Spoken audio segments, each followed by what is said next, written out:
บัดนี้ทาลาดของเฮางามเหลือเจ้าเว้าเนื้อคำกล่าวขานโอทาลาดเอ่ยข้าขอเอ่ยคำทรงผัวกินแก้วงามทรงที่ทัศนาวันนั้นน้ำเงื่อมไหลนองไหลสู่กองแป้วทางสวรรค์ผ่านสองหัวคู่สนกันคือจุดสำคัญถิ่นพัฒนาเพื่อนน้ำเฮาสดสวยงามเด่นยังแสงเหมือนแม่นแย่ของสาวเมืองแก้วอุดมเห็นภูเขาคำโอ้งานตั้งสง่างามทรงผู้ใดได้ไปเที่ยวชมคงจำติดตาฝังใจโอทาลาเดินข้าขอเอ่ยคำลาวันหนึ่งคงได้ก้าวมาเขตพัฒนาจนได้หน้าที่สำคัญอยู่เวียงจันทน์นั้นยังมากหลายลาก่อนยิ่งควรดวงใจพบกันเพื่อไม่สาวทาลา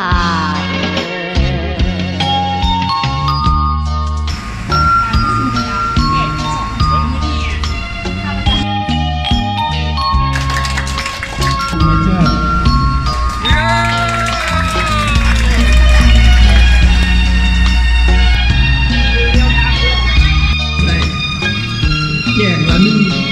ว่าปีหน้าเข้าไปแล้วเขาเพื่อนน้ำเฮาสวยงามเด่นเมืองแสงเหมือนแม่นแย่ของสาวเมืองแก้วอุดมเห็นภูเขาคำโอ้งานตั้งสง่างามสมผู้ใดได้ไปเที่ยวชมคงจำติดตาฝังใจโอทาลาดเอ่ยข้าขอเอ่ยคำลาวันหนึ่งคงได้ตามมาเขตพัฒนาจนได้หน้าที่สำคัญ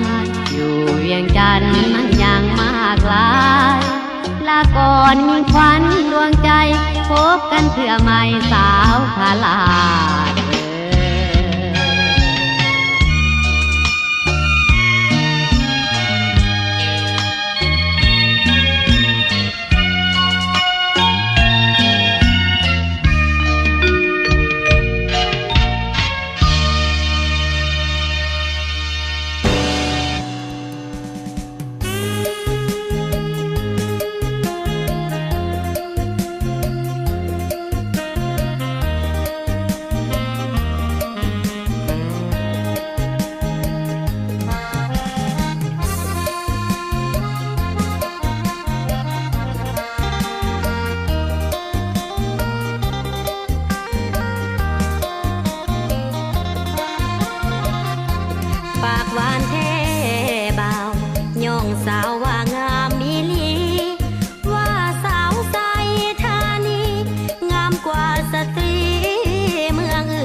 บมาเฮือนแพ้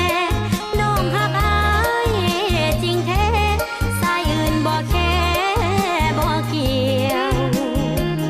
ปล่อยอายมาขอวิวาเป็นทองแผ่นเดียวหักสองเฮากลมเกี่ยวเหมือนน้ำเงื่อมเกี่ยวเฮือนแพ้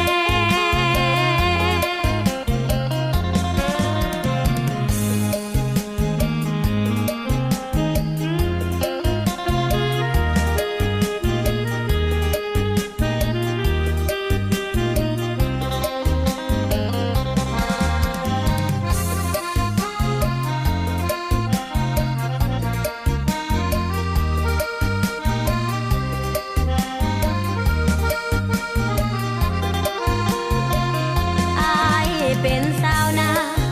น้องพานักงานเฮือนแพ้ถ้าหากน้องจริงแท้ให้บอกพ่อแม่มาขอทันทีค่าดองบ่แพงพ่อแม่น้องใจดีดีเป็นเคยใส่ธานีต้องมีใจเดียวฮักเดียว สัญญาก่อนจากอายจะกลับมาเฮือนแพ้น้องหักอายจริงแท้สายอื่นบ่แค่บ่เกี่ยวปล่อยอายมาขอวิวาเป็นทองแผ่นเดียวหักสองเฮากลมเกี่ยวเหมือนน้ำเงื่อมเกี่ยวเฮือนแพ้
อุดมวิไล